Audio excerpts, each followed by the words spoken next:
Mega Man used to be one of the most iconic video game characters in the history of the medium, all the way from that box art to his fall from grace around when every other series was shifting to 3D. These days, though, Capcom seems more interested in churning out legacy collections of Mega Man's greatest, and not so greatest, hits, and focusing on new IPs like not Dino Crisis over here. As much as I love dashing through the Mega Man X games over and over again, it's been hard to be a fan of the Blue Bomber in the modern gaming climate. Sure, Mega Man 11 was surprisingly good, but it was already like 5 years ago, and it's been mostly quiet ever since. And no, I don't count the shameless cash grab that is Mega Man X Dive on mobile. Despite multiple reports over the past few years that Capcom is using these legacy collections to assess interest in new titles, and then fans buying up those collections in desperation for another game as good as Mega Man 11, Capcom has just responded by throwing a few crossover assets into Monster Hunter again. But all is not lost. Die-hard fans refuse to let the addictive gameplay loop of classic Mega Man die, whether it's with impressive fan games or the even more impressive Mega Maker that gives anyone the tools to make their own levels and share them in an unofficial Mario Maker-style capacity. Granted, the latter is still using all past game assets, so you're not going to see new Robot Masters or powers in those creations, and the fan games that do get completed can end up being pretty hit or miss, unless they get officially picked up by Capcom and lazily released as an anniversary celebration. But what is there for those who want to experience the thrill of Mega Man gameplay without retreading old ground? Well, that's what we're here for. Let's talk about some of the best games out there not made by Capcom that still capture that classic Blue Bomber aesthetic.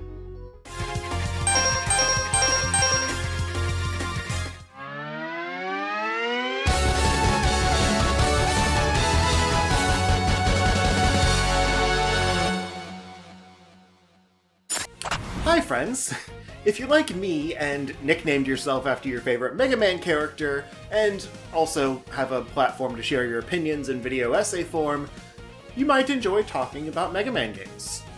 Or at least enjoy watching other people talk about Mega Man games. I mean, if you didn't, you probably would have clicked away by now.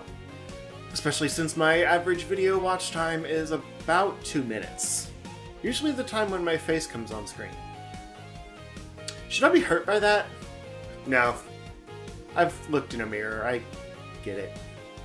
So, that being said, I don't want to bore you with a long intro. I just want to lay down a few ground rules for this video, because Mega Man-style games can be a tricky genre to nail down. All the games I show here have to include a few key criteria. Number 1, run-and-gun style gameplay in self-contained levels ending in a boss room. Number 2, some kind of level select screen that allows you to play the game in any order. Number 3, a system of obtaining new powers and other upgrades from each level that may or may not have an effect on how you get through other levels. Number 4, a retro aesthetic that doesn't look like an ugly mobile game with pizza explosions. So, now that we've weeded out all the Contra games, Metroidvanias, and Mighty No. 9, let's Mega Man X dive into the list.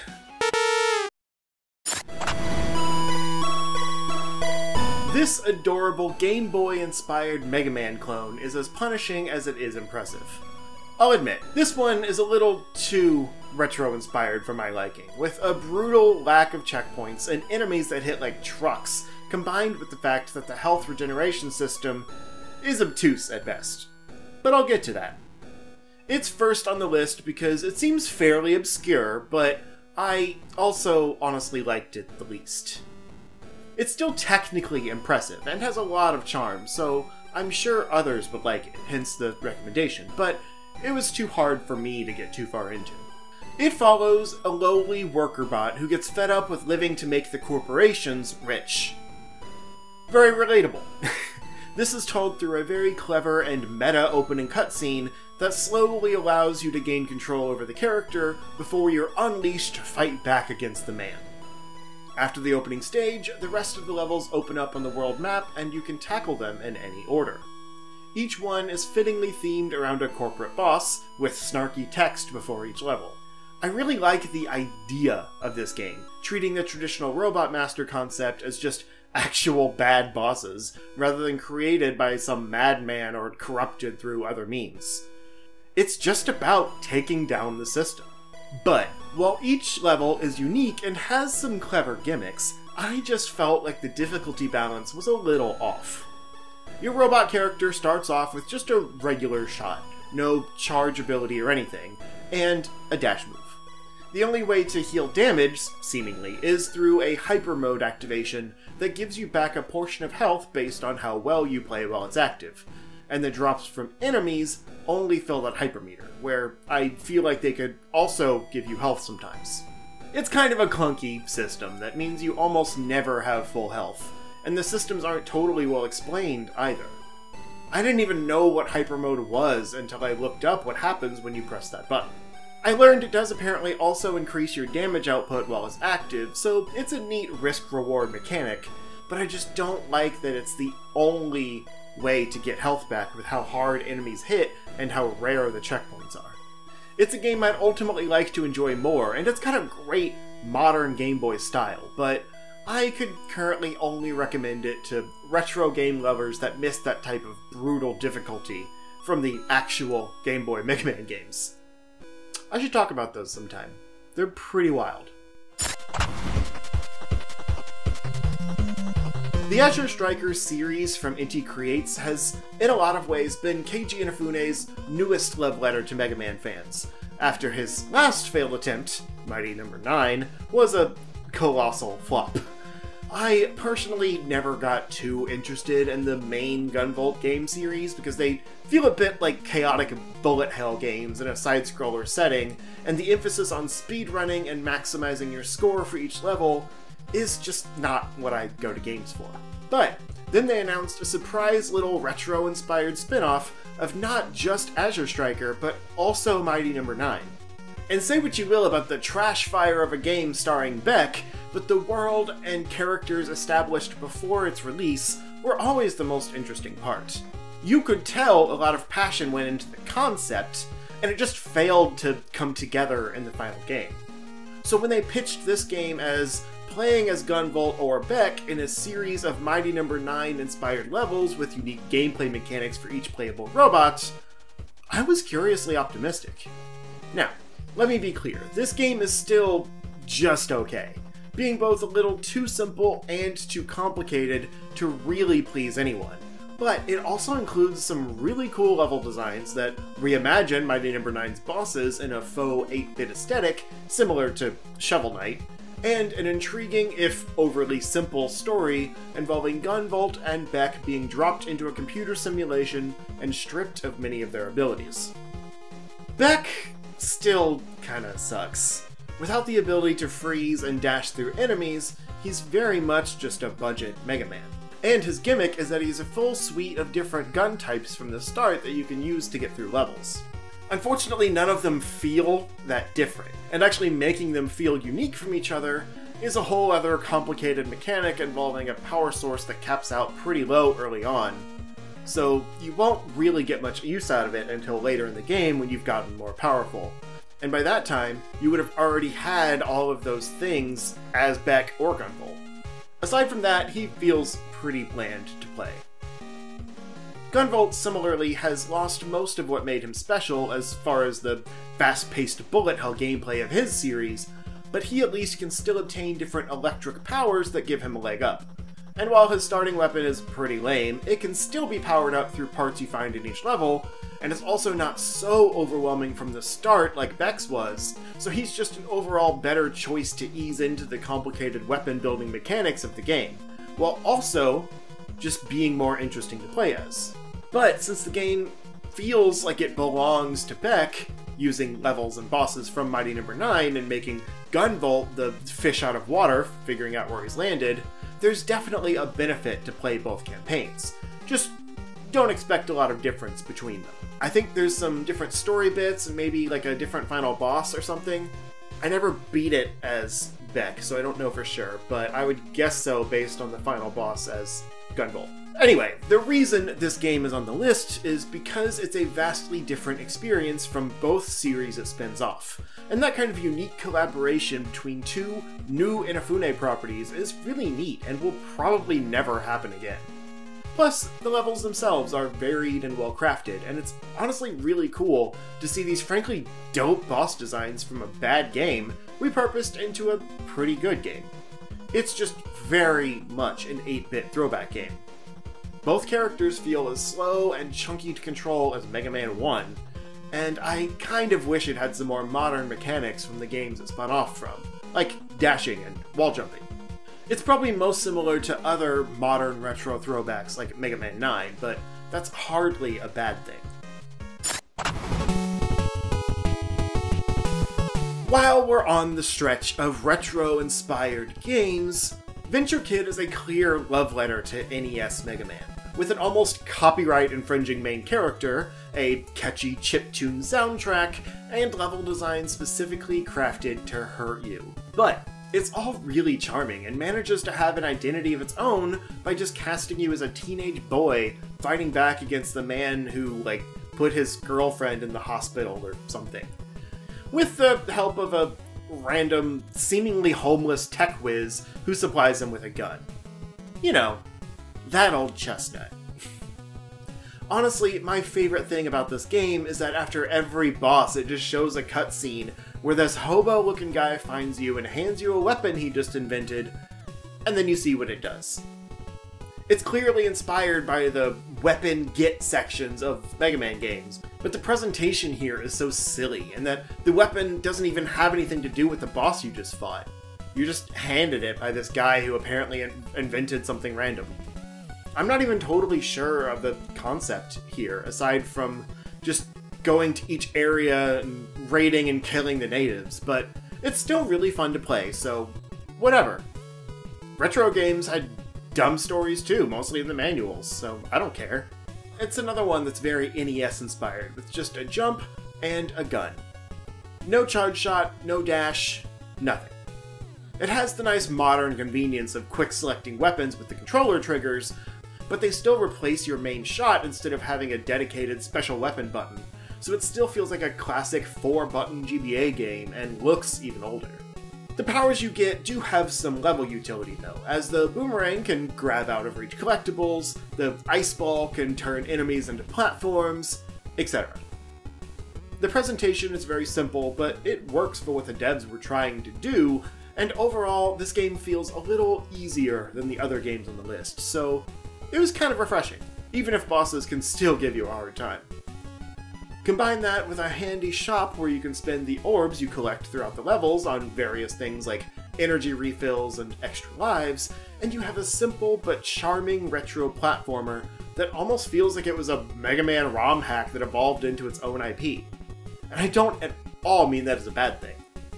It's not perfect, some of the tile work is pretty bland, and the hitboxes can be annoyingly sensitive, leading to taking damage without realizing it, but it's a nice little pleasant surprise for anyone wanting classic Mega Man action on a budget.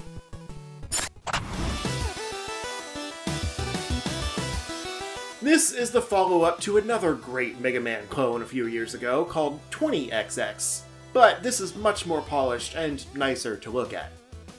I'm not going to bury the lead though. The best thing about this game is that it has online co-op, a feature that honestly I wish more Mega Man games actually had because it is so dope. It currently features 2 playable characters in Nina and Ace, with Nina filling the Mega Man role and Ace filling the Zero role, as far as being long-ranged and close-ranged. But unlike a traditional Mega Man game that would require you to only pick one, this lets you bring a friend in to play the other robot and run through the entire game together. Which is good, because it's a tough game that feels balanced for multiplayer. The game is actually still in early access, and I've been trying to avoid putting demos or incomplete products on this list, otherwise it would have been longer. But this one is a full purchase on Steam and features 9 Robot Masters as of this recording, with endless replay value due to procedurally generated levels, so I figured it's an exception to the rule. I also wanted one game on the list with a more modern, X-inspired aesthetic.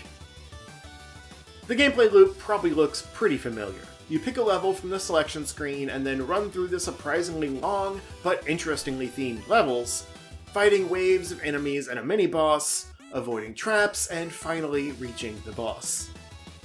When you beat it, you get some kind of power upgrade that varies depending on who you're playing as, and then get teleported back to the level select. Typical Mega Man fare. What makes it unique, though, aside from the multiplayer, is the procedural generation and corresponding progression system. The game has 2 modes. A more traditional roguelike mode, where you go back to the beginning on a death, and a more traditional Mega Man-style mode, where a death just makes you redo the level over again, but you maintain all progress you've made so far. I infinitely prefer this new mode, as the game that came before this one, 20XX, was just procedurally generated, and it got old pretty quick when a cheap death would leave you totally depowered. The game was still fun, and had similar gameplay, but I don't see any reason to recommend it over the far superior sequel.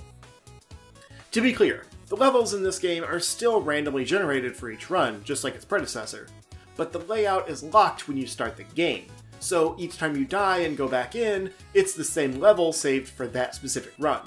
But if you quit out of the mode and go back, you'll find a new set of levels. Each level has a difficulty rating on them, so it gives a natural sense of progression, but you can start with the hardest level first if you want. And seeing each level built in different difficulty challenges can keep gameplay really fresh. The levels themselves never feel cobbled together either, thanks to a smart system that basically pre-builds chunks of level elements and then places them in a random order. But you'll still find the same general enemy types, mini-boss, and boss weapon every time you run that level type. Each Robot Master still has its theme, like one with a really cool gravity flipping gimmick throughout, but the way the level is crafted will change. Combine ever-changing levels with online co-op, and you have a recipe for success, especially if they add some of the DLC characters that came to 20XX after launch, that bring even more gameplay variety into their movesets. Though I'm not sure I'd want more than 2-player co-op. It can already get very chaotic on screen, and since Nina tends to typically get better power-ups than Ace, at least so far, my zero-living self felt a little underpowered, like I was just watching the screen get destroyed as I went along for the ride. But it does help that there's a shop on the level select screen where you can purchase different armor pieces and buffs, as well as permanent power-ups like health boosts that will stay with your character even when you start a new run. You get some of these boosts in levels too, but it's not always clear what they even do, so I prefer the level select shop for trying things out in a safer space. In summary, there's a lot of mechanics in this game, but it also feels like one of the best Mega Man games I've ever played, despite not being in that series and really not even having a story, so to speak. Honestly, I wish they would develop this universe more with lore and things like that, outside of just optional lore boxes you can find. But it controls really well, looks great, and has some brilliantly crafted stages, made even more impressive when you know that they're randomly generated, and still function so well together. The power-ups could use some tweaking, and some of the bosses are just insanely brutal, especially in single player. But there's also a really cool variety, from traditional hack-and-slash fights to more puzzle-focused bosses that require patient platforming. Basically what I'm saying is, let this team make Mega Man X9, Capcom. We all know you're not gonna do it. So that's the list. It was surprisingly hard to find good games that fit my criteria.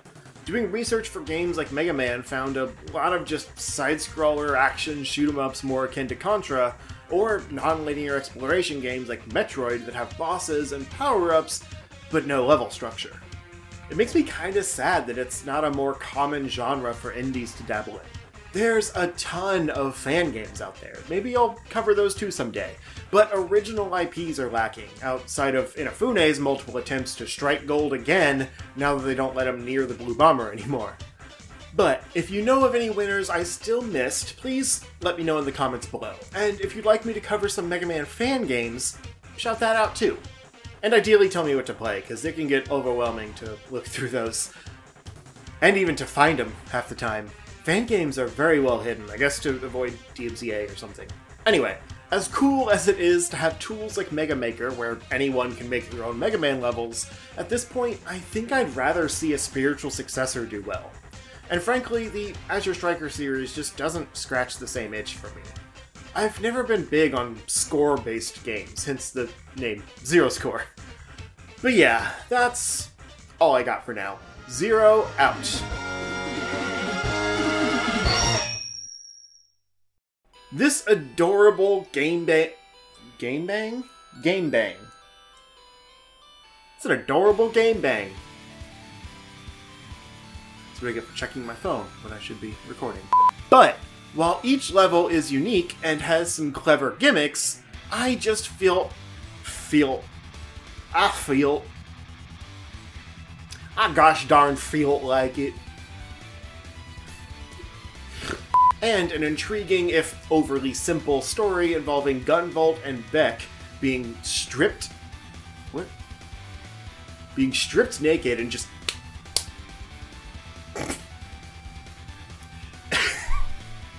How do I even come back from that?